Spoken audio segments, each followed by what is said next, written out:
राज्यपाल लालजी टंडन का निधन हो गया है। लखनऊ के मेदांता अस्पताल में एडमिट थे लालजी टंडन, जहां उनका निधन हुआ। उन्होंने अंतिम सांसें ली। टंडन के किडनी और लीवर में इंफेक्शन था। कई दिन से वो अस्पताल में एडमिट थे। लखनऊ से सांसद रह चुके हैं लालजी टंडन। उनके बेटे आशुतोष टंडन ने ट्वीट कर इस बात की जानकारी दी। यूपी सरकार में मंत्री हैं आशुतोष टंडन, और जानकारी ये मिली है कि सुबह 5:35 पर लालजी टंडन ने अंतिम सांस ली। उनके बेटे आशुतोष टंडन ने ट्वीट कर इस बात की जानकारी दी। लिखा, बाबूजी नहीं रहे। तो यूपी सरकार में मंत्री हैं आशुतोष टंडन, और लालजी टंडन की बात की जाए तो बीजेपी के वरिष्ठ नेताओं में शुमार थे लालजी टंडन। अलाउद्दीन हमारे सहयोगी फोन लाइन पर जुड़ गए हैं। अलाउद्दीन, बेहद दुखद खबर इस वक्त की है कि लालजी टंडन अब हमारे बीच नहीं रहे। जी हाँ, बिल्कुल। 11 जून को भर्ती हुए थे लखनऊ के मेदांता में। पेट में रक्त स्राव की शिकायत थी और ब्लीडिंग ज्यादा हो गई थी। उसके बाद फिर ऑपरेशन करना पड़ा था, और फाइनली ऑपरेशन में जो ऑपरेट पूरा किया जा रहा था तो भी थोड़ा सा ब्लीडिंग ज्यादा हो गई थी। फिर उनको अतिरिक्त खून दिया गया, फिर वेंटिलेटर पर वो गए। फिर उनके शरीर में संक्रमण फैल गया, फिर लीवर, किडनी और हार्ट की डिजीज का भी मामला सामने आ गया। फिर उनको बाद के दिनों में डायलिसिस दिया गया। बीच में उनकी तबीयत ठीक हो गई थी, वो इशारों से लोगों को पहचानने लगे थे और जो है इशारे भी करने लगे थे। लेकिन तमाम क़वायदों के बीच लंबे संघर्ष के बाद आखिरकार जिंदगी और मौत का जो एक संघर्ष था, आज इस पर विराम लग गया। और ऑफिशियली उनके पुत्र ने जो एक जो है प्रेस स्टेटमेंट जारी किया, उसमें साफ तौर से कहा है कि सुबह 5:35 पर उन्होंने अंतिम सांस ली। तो ऐसे में एक लंबा कैरियर रखने वाला राजनीतिक कद्दावर नेता, जो तमाम लोगों के बीच में घुला मिला था, लखनऊ की साझी विरासत से लेकर के उससे मध्य प्रदेश तक की जिम्मेदारी संभाली, एक पार्षद से लेकर के एक राज्यपाल तक का सफर उन्होंने तय किया। कुल 85 साल उनको उम्र मिली। 85 साल की उम्र में उनका जो है निधन हुआ है। फाइनली उनकी घर की तरफ से आशुतोष टंडन, जो कि मिनिस्टर है उत्तर प्रदेश सरकार में, स्टेटमेंट आ गया है कि करीब 9:30 बजे के लगभग मेदांता लखनऊ जो है वहां से उनके पार्थिव शरीर को लेकर के निकला जाएगा। 10 बजे जो उनकी पुरानी यादों से जुड़ी हुई कोठी है हजरतगंज में जो कि है, वहां पर 10 बजे लाएंगे। 10 बजे से लेकर 12 बजे तक उनके पार्थिव शरीर को हजरतगंज की उस कोठी में रखा जाएगा। फिर उनका जो है पैतृक आवास है, निवास है चौक में, पुराने लखनऊ में, जहां से बड़े घुले मिले और जुड़े हुए भी थे। 12 बजे वहां के लिए निकला जाएगा और 4 बजे तक उनका पार्थिव शरीर वहां पर रहेगा। सोशल डिस्टेंसिंग के साथ अंतिम दर्शन हेतु लोग वहां पर आ सकते हैं, लेकिन सरकार की तरफ से दी गई कवायदों का ख्याल रखने के लिए उस प्रेस स्टेटमेंट में बात रखी गई है। और 4:30 बजे उनका अंतिम संस्कार बगल में ही जो गोमती नदी में, जो गोमती नदी के पास ही उनका अंतिम संस्कार 4:30 बजे शाम में किया जाएगा। तो तमाम मिनट टू मिनट प्रोग्राम भी जारी कर दिए गए हैं आज के उनसे जुड़े हुए। लेकिन ये बड़ी दुखद घटना है, क्योंकि लखनऊ की साझी विरासत के वो आखिरी आप कह सकते हैं। बिल्कुल, वाकई ये बेहद दुखद खबर आज सुबह आई है। अलाउद्दीन, अगर बात की जाए तो ना सिर्फ लखनऊ की राजनीति बल्कि राष्ट्रीय राजनीति में भी खास मुकाम लालजी टंडन का रहा। उनके व्यक्तित्व के बारे में बताएं, क्योंकि ये कहा जाता रहा है कि लखनऊ की हर गली से उनका खास रिश्ता रहा है, और लखनऊ में शायद ही ऐसा कोई रहा हो जो उन्हें ना जानता हो या जिससे वो कभी ना मिले हो। देखिए, एक जो है पार्षद से जो करियर उनका शुरू हुआ था, पहले चौक के जिस इलाके में वो रहते थे वहां से उनकी समस्याओं को उठाने से सिलसिला शुरू हुआ था। बाद के दिनों में वो जनसंघ से जुड़ गए, और फिर तमाम जो सोशल एक्टिविटी थी उसमें वो इन्वॉल्व रहे। लखनऊ से न सिर्फ वो जो विधायक रहे, बल्कि वो मंत्री भी रहे, उत्तर प्रदेश सरकार में कई बार मंत्री रहे। और प्रदेश में जब भी बीजेपी की सरकार बनी, उनका कद काफी अहम और मजबूत माना जाता रहा। फिर अटल जी की जो विरासत है, उस विरासत को उन्होंने संभाला। अटल जी को जो चुनाव लड़वाने का, पुराना चुनाव का पूरा प्रबंधन लखनऊ में होता था। अटल जी जितनी बार भी लोकसभा चुनाव लखनऊ से लड़े हैं, सारी जिम्मेदारी लालजी टंडन के ही घर से आहूत होती थी। सबसे पहले जो है पूर्व प्रधानमंत्री उन्हीं के घर पे जाते थे। जब उनका निधन हो गया तो उस विरासत को सीधा वो ट्रांसफर हुई लालजी टंडन को। लालजी टंडन लखनऊ से फिर सांसद भी रहे, उसके बाद फिर बिहार के वो राज्यपाल रहे। बिहार के राज्यपाल के बाद मध्य प्रदेश के राज्यपाल बनाए गए। तो ऐसे में जो ये कद था वो जमीन से उठने वाला कद था। लोगों की परेशानियां और दिक्कतों को लेकर के लालजी टंडन ने जो अपना एक सफर तय किया था, वो सफर राज्यपाल तक गया। और बड़ी इंटरेस्टिंग बात मैं बताऊं कि लखनऊ में होली खेली जाती है। बहुत मशहूर जो अवध की जो होली है और नवाबों के जमाने से जो होली चली आई थी, उस पूरी साजी विरासत को लालजी टंडन ने आगे बढ़ाया था। अगर चौक की होली का जिक्र ना हो तो लखनऊ में होली सुनी सुनी सी दिखती थी। क्या हिंदू, क्या मुसलमान, क्या सिख, क्या ईसाई, क्या छोटा, क्या बड़ा, हर कोई चौक के। और अलाउद्दीन, रोकना चाहेंगे आपको। हमारे साथ मंत्री नीलकांत तिवारी जी जुड़ गए हैं। नीलकांत जी, बेहद दुखद खबर आज की सुबह लेकर आई है, लालजी टंडन हमारे बीच नहीं रहे। दुखद है। भारतीय जनता पार्टी के एक पीढ़ी के सशक्त प्रतिनिधि का अंत है, जिन्होंने जनसंघ काल के स्थापना से लेकर के भारतीय जनता पार्टी के अब तक के कार्यकाल के सभी सांगठनिक ढांचे में महत्वपूर्ण भूमिका का निर्वहन किया। साथ ही साथ लखनवी सभ्यता, जो लखनऊ की सभ्यता थी, अवध की जो सभ्यता थी, उस सभ्यता को, संस्कृति को, परंपराओं को जागृत और जागरण करने का काम किया। कार्यकर्ताओं के लिए एक अद्भुत कार्यशैली का प्रतीक भी थे बाबूजी।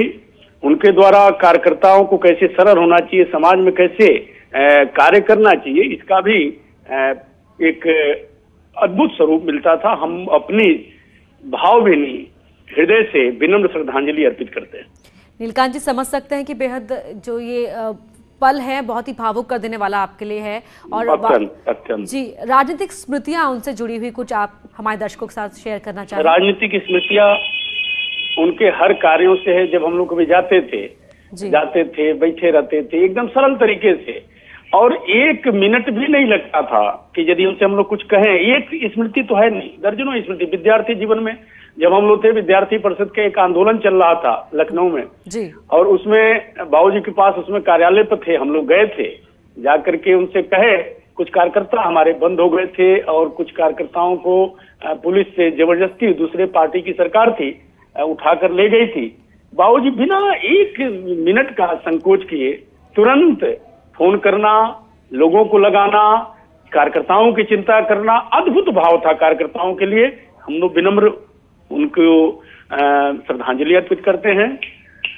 और भाव, जितना भी भाव शब्द नहीं मिल पा रहा है। सूचना सुनकर के शॉकिंग न्यूज है हम लोगों के लिए, क्योंकि अद्भुत, बहुत कुछ सीखा गया है उनसे, बहुत कुछ सीखा गया है। जी, अपनी आखिरी उनसे कोई मुलाकात का जिक्र यहाँ पर आप करना चाहें? कोई पॉलिटिकल एडवाइस? आखिरी मुलाकात जी, अभी एक बार हम लोग कुछ दिन पहले ही, हमको लगता है कोरोना के काल के पहले ही, जी, ध्यान नहीं आ रहा दिनों, हम लोग भी भेंट किए थे, आए थे लखनऊ, एक बार मिलना हुआ था, हालचाल लिए, पूछा उन्होंने जी, कैसा चल रहा है।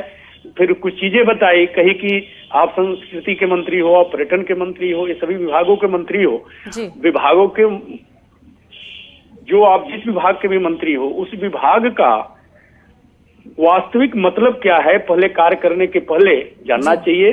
और आप ठीक काम कर रहे हो। बहुत सी चीजों पर उन्होंने चर्चा किया, मार्गदर्शन भी दिया, बहुत अद्भुत रहा। नीलकांत जी, जिस तरह से हमारे रिपोर्टर सहयोगी हैं वो बता रहे थे, होली पार्टी का जिक्र कर रहे थे उनकी, और उनकी आम पार्टी भी काफी मशहूर है। अद्भुत आम पार्टी भी, होली पार्टी भी, चौक की होली, और आप ये समझ लीजिए कि जैसे काशी की होली होती है, उसी परंपरा पर उन्होंने चौक की होली भी, और हर जाति वर्ग, इसने मुस्लिम समाज के लोग, हर वर्ग के लोग उसमें शामिल होते थे। एक अद्भुत अनुभूति होती थी, ऐसा बताया जाता है। जी, समझ सकते हैं कि वाकई राजनीतिक तौर पर तो ये एक ऐसी क्षति है इसकी भरपाई संभव नहीं है, और आपके लिए व्यक्तिगत तौर पर भी ये क्षति होगी, बीजेपी के एक मंत्री के तौर पर, एक कार्यकर्ता के तौर पर। बहुत शुक्रिया आपका हमसे बातचीत करने के लिए। जी, तो लखनऊ के मेदांता अस्पताल में आज सुबह अंतिम सांसें ली लालजी टंडन ने। कई दिन से वो भर्ती थे यहाँ पर, किडनी और लीवर में उनके इन्फेक्शन था। और रक्षा मंत्री राजनाथ सिंह का ट्वीट देखिए, मध्य प्रदेश के राज्यपाल एवं उत्तर प्रदेश की एक कद्दावर शख्सियत श्री लालजी टंडन के निधन का समाचार बहुत पीड़ादायक है। टंडन जी के साथ मुझे लंबे समय तक काम करने का अवसर मिला। और कांग्रेस के नेता दिग्विजय सिंह ने भी यहाँ ट्वीट किया है, महामहिम राज्यपाल श्री लालजी टंडन के दुखद निधन का समाचार सुनकर बेहद दुख हुआ। भाजपा संघ की सेवाभावी चरित्र की पीढ़ी अब समाप्त होती जा रही है। ईश्वर उनकी आत्मा को शांति प्रदान करे।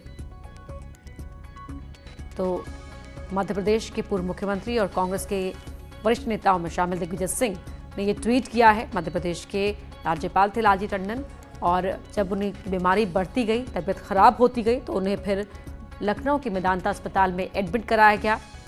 और न सिर्फ अपनी पार्टी के नेताओं कार्यकर्ताओं के बीच, बल्कि दूसरी पार्टी विरोधी दलों के नेताओं कार्यकर्ताओं के बीच भी उनकी छवि बेहद अच्छी थी, विनम्र छवि थी। और स्मृति ईरानी का ट्वीट, श्री लालजी टंडन के निधन के बारे में सुनकर मैं व्यथित हूं। एक स्टालवॉट बाबूजी ने कई युवाओं के लिए मार्ग प्रशस्त करने में मदद की, हमें अपनी वैचारिक यात्रा पर धीरे से मार्गदर्शन दिया। गोपाल भैया परिवार के प्रति मेरी संवेदना, ओम शांति। गोपाल भैया आशुतोष टंडन जो लालजी टंडन के बेटे हैं, और प्रधानमंत्री मोदी जी ने भी ट्वीट किया है, श्री लालजी टंडन संवैधानिक मामलों के अच्छे जानकार थे, अटल जी के साथ लंबे और करीबी संबंध का आनंद लिया। दुख की इस घड़ी में श्री टंडन के परिवार, शुभचिंतकों को मेरी संवेदना, शांति। प्रधानमंत्री का ये ट्वीट, श्री लालजी टंडन संवैधानिक मामलों के अच्छे जानकार थे, और अब प्रधानमंत्री, इसके अलावा रक्षा मंत्री स्मृति ईरानी सब ट्वीट करके निधन पर शोक जता रहे हैं, संवेदनाएं व्यक्त कर रहे हैं। आशुतोष टंडन, यूपी सरकार में मंत्री आशुतोष टंडन जो लालजी टंडन के बेटे हैं, उन्होंने ट्वीट कर इस बात की जानकारी दी। लिखा, बाबूजी नहीं रहे। 7:04 पर उन्होंने इस बात की जानकारी दी अपने ट्वीट के जरिए। 1960 में राजनीतिक सफर की शुरुआत लालजी टंडन ने की। उनके पॉलिटिकल करियर के बारे में हम आपको जानकारी दे रहे हैं। शुरुआती जीवन में वो आरएसएस से ही जुड़े। यूपी विधान परिषद के 2 बार सदस्य रहे लालजी टंडन। 1978 से 1984 तक यूपी विधान परिषद के नेता सदन रहे। 1990 से 96 तक यूपी विधान परिषद के सदस्य रहे। 1996 से साल 2009 तक 3 बार लगातार विधायक चुने गए। 2003 से 2007 तक यूपी विधानसभा में नेता विपक्ष की भूमिका निभाई। कल्याण सिंह की सरकार में मंत्री रहे, नगर विकास मंत्रालय संभाला। 2009 में लखनऊ के सांसद चुने गए लालजी टंडन, तो पार्षद से फिर 2018 में बिहार के गवर्नर बनाए गए, तो पार्षद से शुरुआत करी और लगातार सीढ़ियां चढ़ते चले गए। 20 जुलाई 2019 को मध्य प्रदेश के गवर्नर लालजी टंडन बनाए गए। 1960 में अपने उन्होंने पॉलिटिकल करियर की शुरुआत की।